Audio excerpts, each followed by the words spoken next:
Okay, class, so today we're going to have our small group lesson on writing summaries.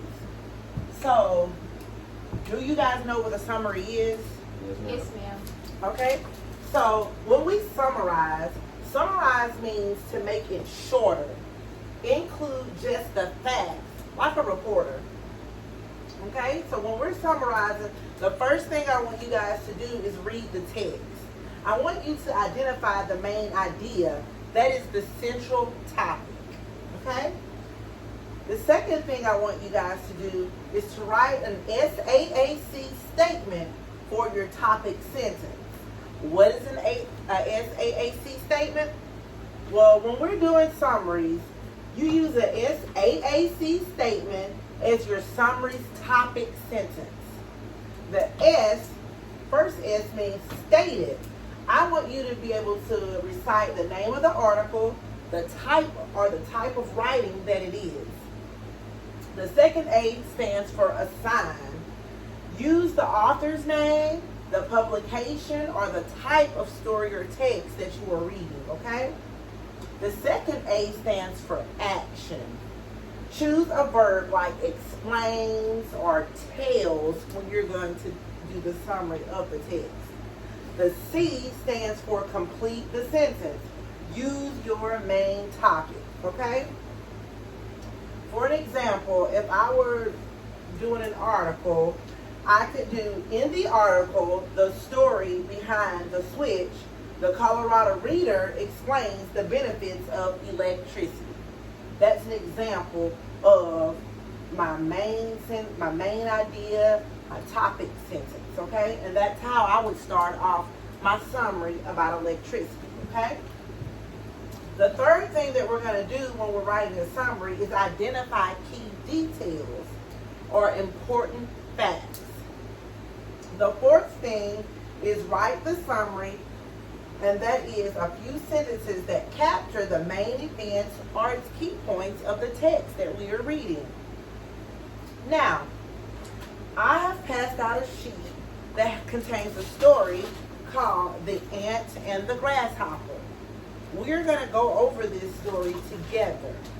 And then we're going to figure out the main idea. We're going to point out some key points. And then we're going to see if we can come up with a summary together. Okay? So I'm going to read this story. The Ant and the Grasshopper. A hungry grasshopper had not stored any food for the winter. Saw an ant carrying a grain of corn. "Where did you get that?" asked the grasshopper. "I gathered it during the summer," replied the ant. "Why don't you come inside and share it with me? It's cold, and there's nothing to eat out here." The ant looked at the grasshopper and said, "During the summer, I worked hard to collect food. You were busy singing and playing. Now you must suffer the consequences."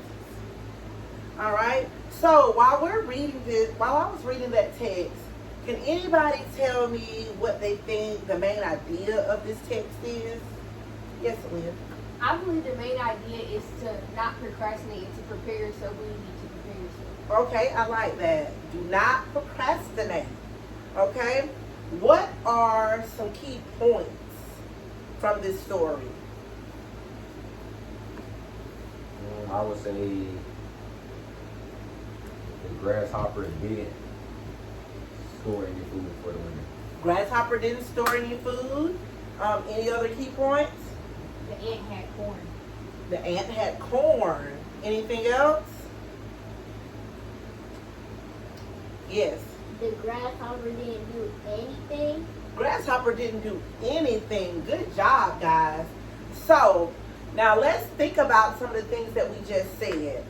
We had a main idea, what we thought this story was about, and then you guys gave me some great key points.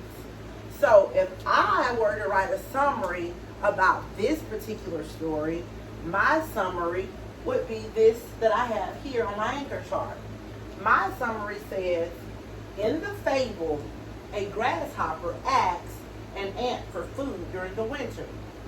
The ant refuses because the grasshopper didn't work to store food during the summer. that is short, sweet, to the point. It has the main idea and it has supporting detail that tells what I read about in that short text. It's not very long because my text wasn't very long. We're going to be able to work our way up to bigger passages. And eventually you guys are going to be able to summarize whole books.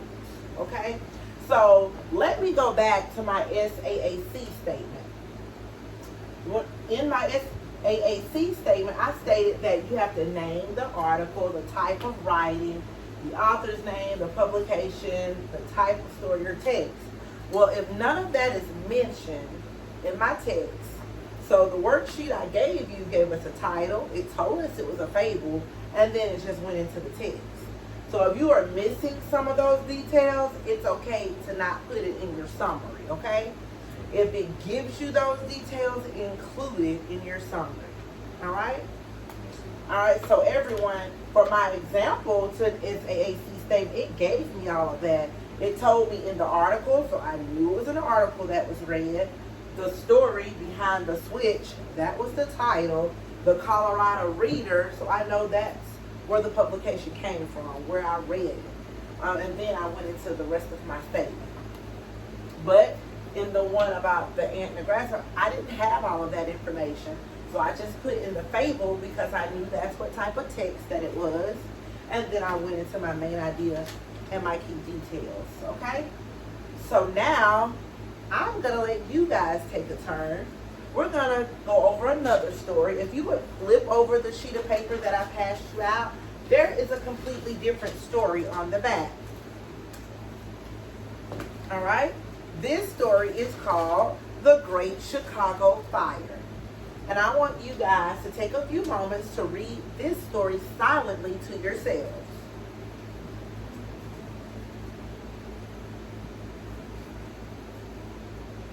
When you're done, just give me a thumbs up.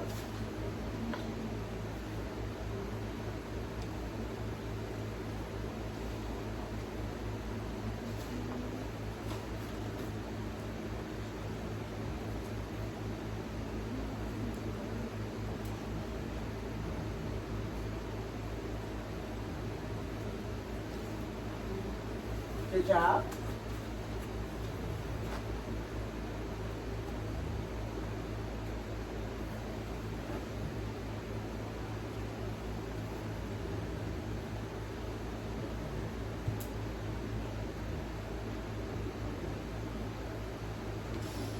All right, you're done? You're done as well? All right, good job, guys. So now that you guys have read that silently to yourselves, let's go ahead and read it out loud. Do I have a volunteer? I will. Okay, go ahead.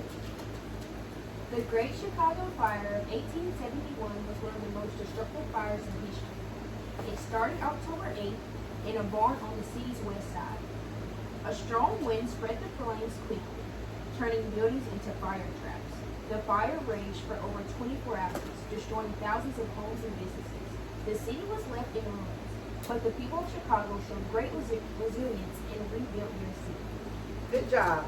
So now, after reading this silently to yourselves and then again out loud, I want you guys to work in your small groups and discuss this passage. I want to hear ideas about the main idea, what your key points are, and then as a group, I want you guys to come up with a summary.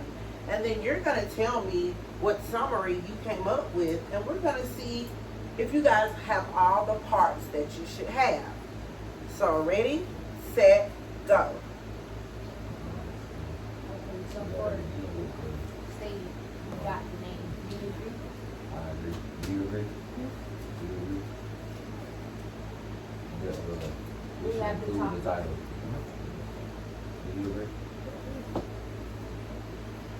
Then next we have the assigner. We don't have the author's name, Right.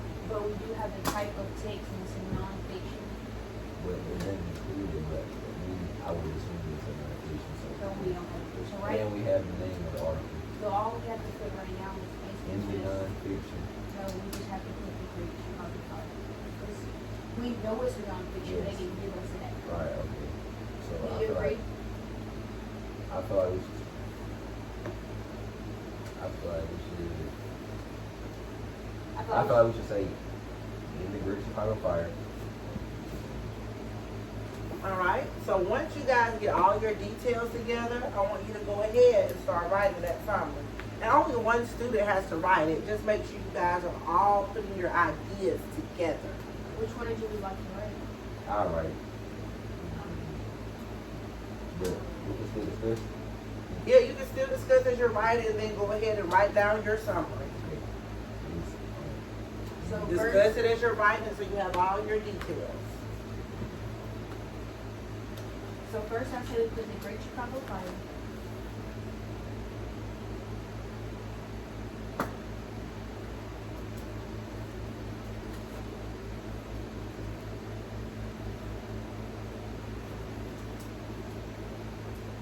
I feel like, well, let me tell y'all my idea for something.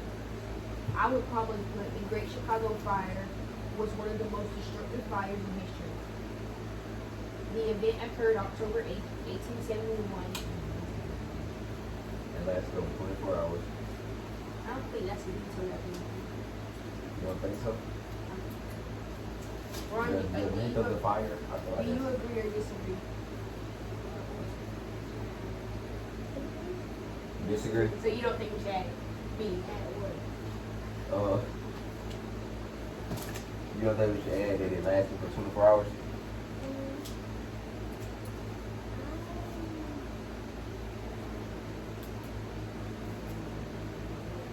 No, add it. Yeah, you do. So I think it should be the Great Chicago Fire was one of the most destructive fires.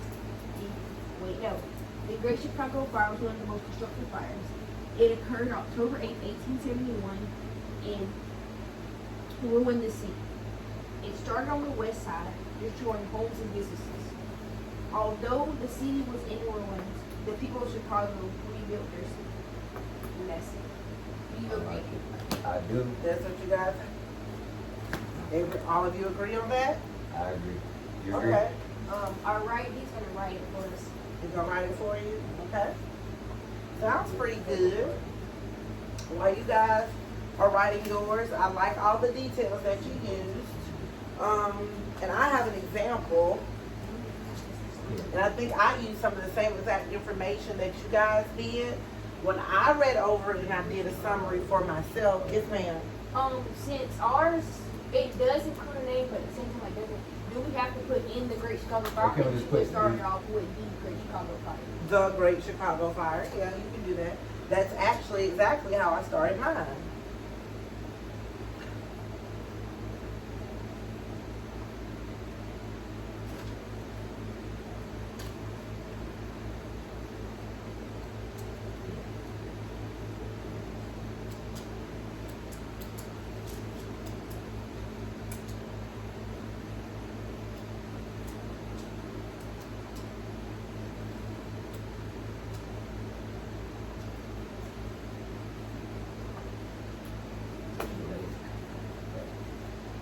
And I say after that we should put,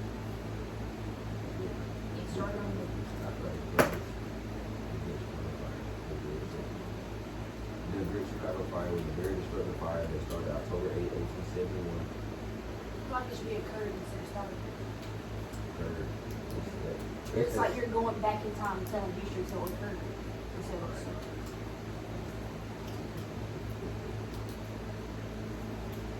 I agree.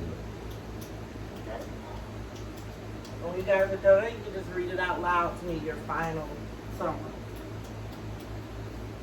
The Great Chicago Fire. The Great Chicago Fire was a very destructive fire that occurred on October 8, 1871 on the west side that spread throughout the city. You got it?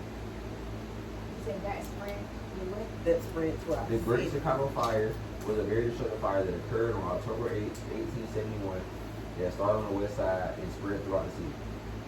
I don't think so. Remember like minor. Okay? Yeah. All right, gonna give you guys another minute to have a final summary.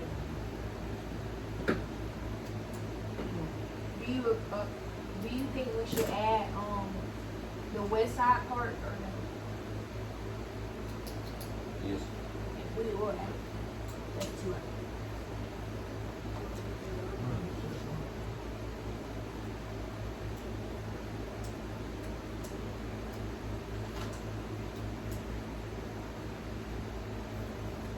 All right, just let me know when you guys are ready.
We're done.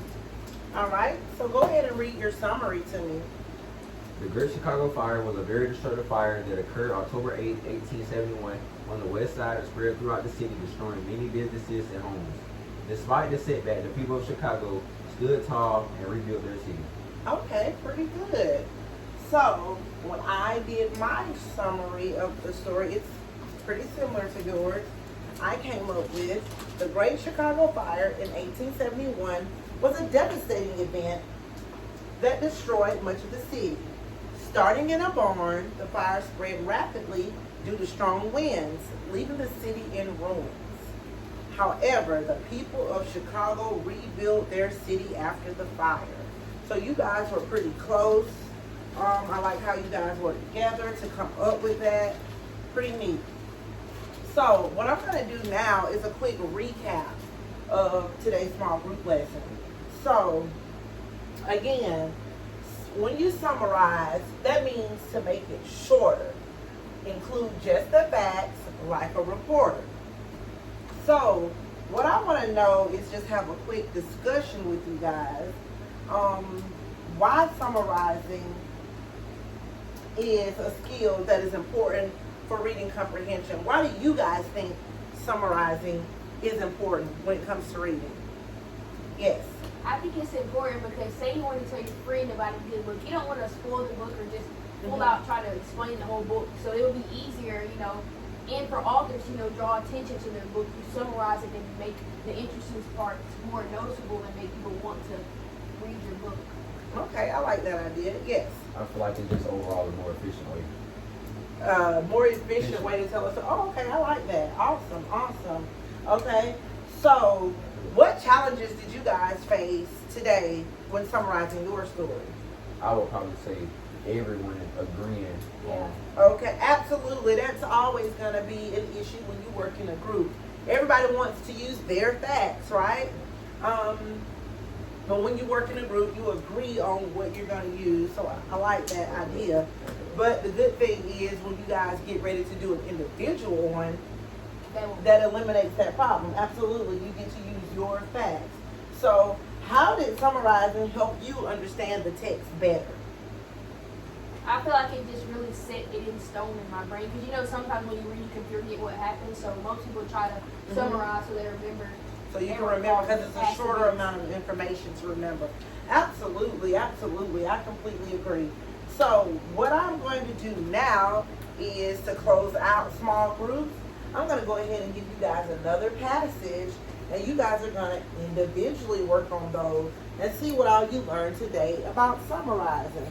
So I think small group was pretty good today, and we'll continue going over summarizing. And this time, you guys, since deciding on details together was an issue. We'll see how you do on details by yourself. Good job.